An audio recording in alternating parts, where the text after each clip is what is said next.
台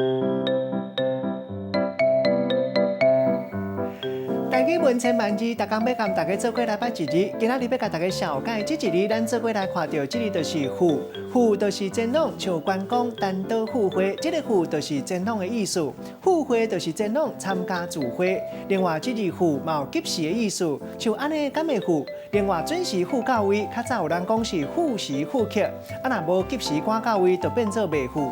带大家做伙来小解两个词。头一个，咱读做未赴期，其实未赴期含期一点仔关系都无，意思是讲时间收过底，赶未赴，或者是顾未着。第二个词读做赴会，就是参加聚会。咱用一句话来举例，甲这两个词夹做伙。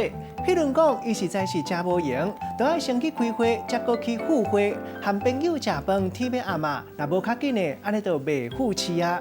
今仔日小解这一日赴，提供予大家参考。